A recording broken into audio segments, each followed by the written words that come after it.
जीवन में रिश्ते धागों की तरह हैं। जिस धागे की गांठें कभी भी खुल सकती हैं, उस धागे पर कैंची नहीं चलानी चाहिए, क्योंकि रिश्तों की छोटी छोटी खुशियां ही तो जीने का सहारा बनती हैं। ख्वाहिशों का क्या, वो तो पल पल बदलती हैं। नमस्कार दोस्तों, स्वागत है आपका आज के वीडियो में। आपकी जिंदगी में रिश्तों की क्या अहमियत है और क्या आप उन रिश्तों को सदैव कायम रखने में सक्षम हैं? अगर नहीं तो क्या भविष्य में कभी हो पाएंगे? ये बात आपको आज के इस वीडियो में शायद समझ आ जाए, क्योंकि आज हम भगवान कृष्ण की दी गई सीखों में से एक घरेलू और काम के लिए बने रिश्तों के बीच अपने बढ़ते और प्रकट होते भाव और प्रेम की तुलना करेंगे। अगर आप भी माधव की इन सीख को अपने जीवन में उतारना चाहते हैं तो वीडियो में आखिर तक जरूर बने रहिएगा और ऐसी और भी प्रेरणात्मक वीडियोस के लिए हमारे चैनल को भी जरूर सब्सक्राइब करिएगा। तो चलिए बिना किसी देरी के वीडियो को शुरू करते हैं। आज हर मनुष्य काम में व्यस्त है। पुरुष और स्त्रियां एक दूसरे से प्रतिस्पर्धा करने में व्यस्त हैं, जहां धीरे धीरे प्रेम, विश्वास और अपनत्व का मूल्य शून्य होता जा रहा है। वहीं पैसा, पद और नाम उन्नति के लिए अपने नए पायदान बनाते जा रहे हैं। ये सच है कि रिश्ते में उतनी मेहनत नहीं लगती जितनी उन्हें निभाने में लगती है। और ये भी एक सत्य है कि आज सयाने वर्ग के लोग ही रिश्तों में दरार पैदा करने, उनकी मर्यादा भंग करने में कोई कमी नहीं रखते हैं। जहां बेटा माँ बाप से त्रस्त है, बहू सास ससुर से त्रस्त है, पति पत्नी से त्रस्त है और पत्नी पति के परिवार से। और ये कलयुग की तरफ बढ़ता मानव का एक और कदम ही है, जो किसी बच्चे की मनमानी और बुजुर्ग की हट स्वीकार करना नहीं चाहता। आज लोग रिश्तों को कर्ज समझते हैं। जहां कुछ लोग सहायता को एहसान का नाम देकर उसे दूसरों पर थोपने की कोशिश में रहते हैं, वहीं कुछ की जिंदगी इन एहसानों की किस्त भरते भरते ही आधी हो जाती है। यही वो क्षण होता है जहां हम रिश्तों और प्रेम की भावनाओं से दुर्व्यवहार करते हैं। किसी भी मनुष्य के जीवन में उसे निस्वार्थ प्रेम और परित्याग करने वालों की भूमिका में सर्वप्रथम उसके माता पिता होते हैं, फिर जीवन में उसके मित्र और उसके बाद मानव जीवन में प्रेम और समर्पण से जुड़ा अंतिम रिश्ता होता है उसके जीवन साथी का। ये सभी रिश्ते अगर प्रेम की नींव पर ही टिके हैं तो ये न कभी आपसे संपत्ति, न कोई पद और न ही किसी वस्तु की इच्छा रखते हैं। ये रिश्ते केवल आपके जीवन में अपनी स्थिरता की चाह रखते हैं। और यहीं पर सवाल आपको खुद पर खड़े करने की जरूरत है कि आप उन रिश्तों को प्रेम से सींच रहे हैं या फिर बार बार उन पर अपने जीवन की व्यस्तता का बहाना थोप रहे हैं। आपका यहाँ पर यह समझना बहुत ही ज्यादा जरूरी है कि अगर आपने अपने माता पिता के अलावा अपने जीवन में ऐसे लोग पाए हैं जो आपके हजारों बार रोकने और टोकने के बावजूद भी आपकी चिंता करें, या फिर आपकी हर मनोस्थिति और कठिनाई को समझने और उसे मिटाने के प्रयास करें, तो इससे बड़ी जीवन में कोई और कमाई नहीं है। पर एक तरफ ऐसे भी लोग होते हैं जिनकी तरफ मनुष्य का झुकाव अपने आप होता है, और वे हैं उसके काम से जुड़े लोग। क्योंकि मानव एक धूर्त प्राणी है जिसका सफल या असफल होना महत्व नहीं रखता।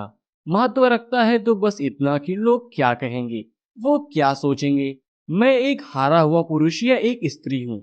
आक्रोश में आकर मानव हर सुविधाओं को नजरअंदाज कर बस अपनी वाहवाही बटोरने में सामाजिक दुनिया में घिरा रहता है, जहाँ सामाजिक ज्ञान के रूप में वो चीजें तोड़ना सीखता है, सुधारना नहीं। फैसले लेना सीखता है, सब्र करना नहीं। श्री कृष्ण कहते हैं कि संसार में सभी एक जैसे नहीं हैं, इसीलिए जिसने तुम्हारा साथ दिया उसका साथ दो, तथा जिसने तुम्हें त्याग दिया उसे तुम भी त्याग दो। माधव सिखाते हैं कि उन संबंधों की परीक्षा खुद कभी मत लो जो अपने हिस्से के सारे सुख आपकी झोली में डाल दें और आपके हिस्से के सारे दुख ईश्वर से अपने लिए मांग लें। ये सत्य है कि संबंधों में अंतर कर पाना एक कठिन विद्या है, पर इतनी भी नहीं कि आप सदैव अनुचित करके भी इसे सीखने में असफल रहें। जहां सामाजिक सफलता और वास्तविक सफलता में अंतर होता है, एक वास्तविक रूप से सफल मनुष्य रिश्तों और समझदारियों में अंतर रखता है। वहीं सामाजिक सफलता सभी को एक प्रकार का एक स्थान देती है, जहां आप अपने हो तो गैरों की भांति रखे जाओगे और गैर हो तो अपनों के भांति सिर पर बिठाए जाओगे। मुझे आभास है कईयों को मैं यहाँ पर बहुत साधारण सा ज्ञानदाता प्रतीत हो रहा हूँगा, पर अगर आप भगवान कृष्ण के जीवन से सीख लेते हैं तो उनके जीवन की सबसे बड़ी विडंबना से भली भांति परिचित होंगे, जहाँ 2 बार भगवान कृष्ण को अपने प्रेम को त्यागना पड़ा। पहला उनके नंद बाबा और माता यशोदा, और फिर उनकी परछाई उनकी राधा। दोनों में ही भगवान कृष्ण को जीते जागते मृत्यु का आभास हुआ था। दोनों के अलग होने की पीड़ा असहनीय थी, पर सहन की गई, क्योंकि भगवान कृष्ण और नंद बाबा और यशोदा मैया जानते थे कि कृष्ण भी हमारे बिना नहीं रह सकते हैं, और निसंदेह राधा तो कृष्ण की आत्मा में बसती है। उनका प्रेम सागर के भांति गहरा और गंगा जितना पावन है। कृष्ण का प्रेम और जिम्मेदारी में अंतर करना कोई कठिन कार्य नहीं। प्रेम सदैव राधा थी, रुक्मणी सदैव जिम्मेदारी रही। यशोदा मैया, नंद बाबा और राधा ने अपना जीवन इस सच के साथ जी लिया कि कृष्ण भी उनसे प्रेम करते हैं, उन्हें याद करते हैं। पर आज तो मनुष्य के पास इतना भी समय नहीं कि वे अपने माता पिता और अपने जीवन की उस महत्वपूर्ण इंसान को ये कह सके कि वो उनसे बहुत प्रेम करते हैं, और उनके जीवन में कोई भी उनके जैसा ना है और ना ही होगा। आपको यह समझने की जरूरत है कि संबंध बड़ी बड़ी बातें करने से नहीं, छोटे छोटे भावों को समझने से गहरे होते हैं। मनुष्य रिश्ते, हार जीत, प्रेम और जिम्मेदारी, हर एक चीज अपनी अपनी वास्तविकता दर्शाती है। हमें बस इतना सूझबूझ रखने की जरूरत है कि सफलता के पीछे भागने से कभी भी संतुष्टि प्राप्त नहीं होती, और रिश्ते पीछे कर देने से कभी मंजिल साथ नहीं होती। इन सभी परेशानियों से लड़ने के लिए कृष्ण सिखाते हैं, कोई भी कारण हो, कोई भी बात हो, चिढ़ो मत, गुस्सा मत करो, जोर से मत बोलो, मन शांत रखो, विचार करो, फिर निर्णय लो। आवाज से आवाज नहीं मिटती, बल्कि चुप्पी से मिटती है। तकलीफ सिर्फ आपको होगी, दुख भी आपको ही होगा। मन शांत रखोगे तो सुख भी आपको ही मिलेगा। इंसान को महत्व देना सीखिए, क्योंकि बदला हुआ समय इतनी पीड़ा नहीं देता जितना बदल चुका इंसान देता है।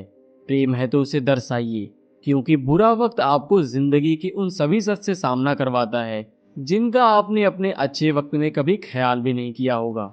और चीजों के पीछे भागने से कुछ पा जाने की जितनी आकांक्षा होती है, जो कुछ है उसके छूट जाने की भी उतनी ही संभावना होती है।